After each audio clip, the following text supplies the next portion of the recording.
भारत वो मुल्क है जिसने एक बार के कहने पर एक वक्त का अनाज छोड़ दिया था।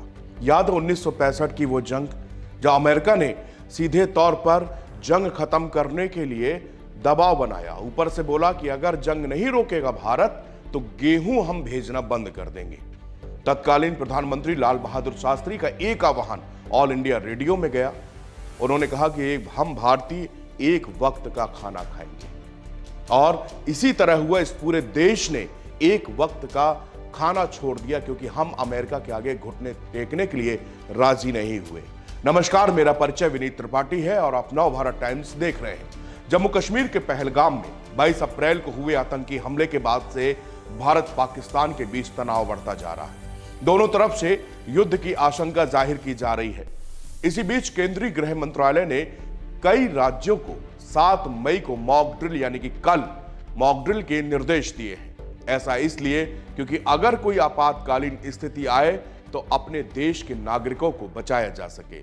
इसमें हवाई हमले होने की स्थिति में क्या करें, ब्लैकआउट होने पर क्या करें और अन्य किस किस जगह पर अपनी सुरक्षा की जाए।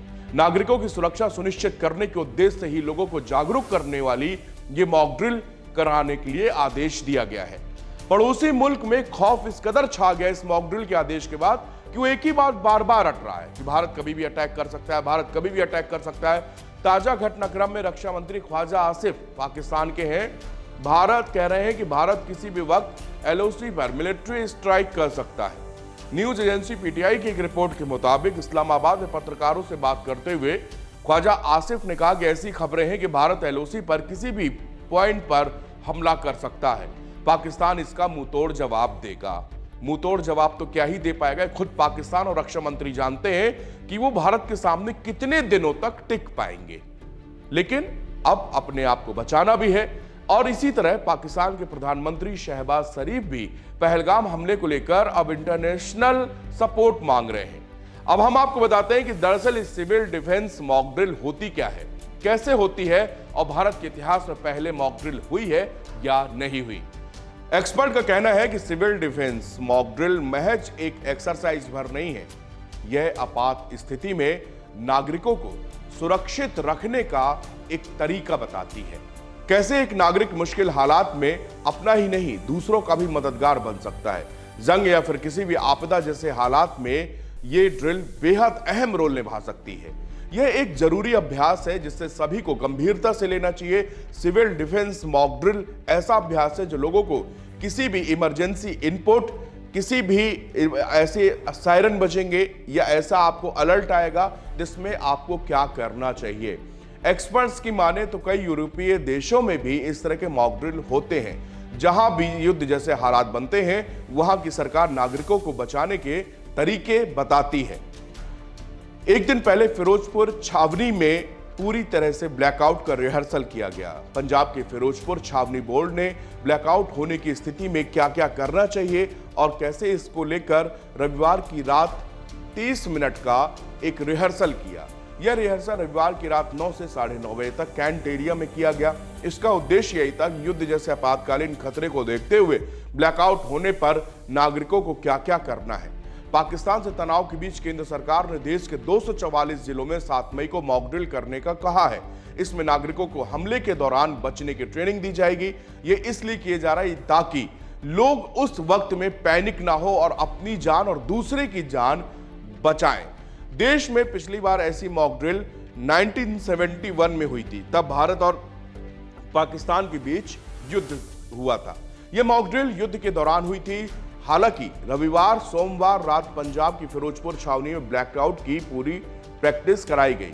इस दौरान गांव और मोहल्ले में रात के 9 बजे से लेकर 9:30 बजे तक पूरी तरह से बिजली को बंद कर दिया गया। गृह मंत्रालय के सूत्रों ने बताया कि सिविल डिफेंस मॉक ड्रिल के दौरान राज्यों का हमला होने में स्थिति में इन 5 पॉइंट पर फोकस करने पर जोर दिया है। सबसे पहले एयर रेड वार्निंग सायरन को चालू किया जाएगा। इसका मतलब है कि हमले की चेतावनी देने वाले सायरन को बजा दिया जाएगा।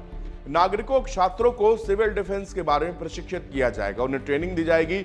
हमले की स्थिति में खुद और बाकी लोगों को कैसे बचाना है, ये युवाओं की जिम्मेदारी होगी। क्रैश ब्लैकआउट के उपाय किए जाएंगे। इसका मतलब यह है कि हमले के दौरान रोशनी बंद करने या क्रैक ब्लैकआउट की व्यवस्था की जाएगी। महत्वपूर्ण प्रतिष्ठानों को जल्दी से छिपाने की व्यवस्था की जाएगी। प्लांट्स और जरूरी जगहों पर दुश्मन से बचाने के लिए उन्हें किस तरह से कवर किया जाए, यह भी जो है मॉक ड्रिल का हिस्सा है।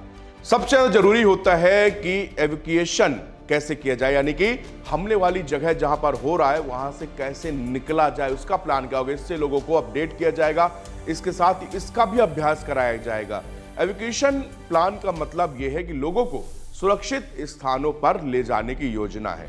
इसका मतलब यह है कि युद्ध की स्थिति में कैसे आप एक ऐसी पॉइंट पर, ऐसी जगह पर आपको छिपाया जाए जिससे आपकी जान माल की हानि ना हो। 1952 में अमेरिका में duck and cover mock drill, America ने 14 जून 1952 को परमाणु हमले की आशंका के बीच अपना पहला देशव्यापी सिविल डिफेंस ड्रिल आयोजित की थी। इसे डक एंड कवर का नाम दिया गया था। इसमें स्कूलों और सार्वजनिक संस्थानों में अलर्ट सायरन बजाकर बच्चों और नागरिकों को मेज के नीचे सिर झुकाकर डक करने और हथेली को सिर पर कवर करने का अभ्यास कराया गया था। इसका मकसद है परमाणु हमले की स्थिति में खुद को कैसे बचाया जाए। 1942 में कनाडा में इफ डे ड्रिल हुई थी। सेकेंड वर्ल्ड वॉर के दौरान 19 फरवरी 1942 में कनाडा के शहर वेमेटाबो इफ डे का आयोजन किया गया था। इसमें एक नकली नाजी हमले का नाटक किया गया था। 1980 में ब्रिटेन में स्क्वायर लेग ड्रिल में ब्रिटेन में 11 से 25 सितंबर 1980 के बीच स्क्वायर लेग नाम की फील्ड एक्सरसाइज का आयोजन किया गया था। इस दौरान सरकार ने एक इमेजिन किया था कि उनके ऊपर 150 परमाणु बम दागे गए और उसी हिसाब से तैयारी की गई थी। पूरे देश में एयर रेड सायरन बजाए गए ताकि खतरे से लोग तुरंत सावधान हो जाएं। और अब 7 मई को भारत में भी जो है मॉक ड्रिल कराई जाएगी। क्या देश तैयार है? क्योंकि भारत तो वो देश है जो अपनी आन बान शान के लिए, अपने तिरंगे के लिए, अपने लोगों के लिए जान हथेली पे चलकर रखने वाला ये मुल्क है। ये वो मुल्क है जिसकी मैंने शुरुआत करते समय बताया था कि 1965 में लाल बहादुर शास्त्री का एक मैसेज और इस देश ने एक वक्त खाना खाना छोड़ दिया था ताकि अमेरिका की बंदर घुड़की का हमको कोई असर ना पड़े।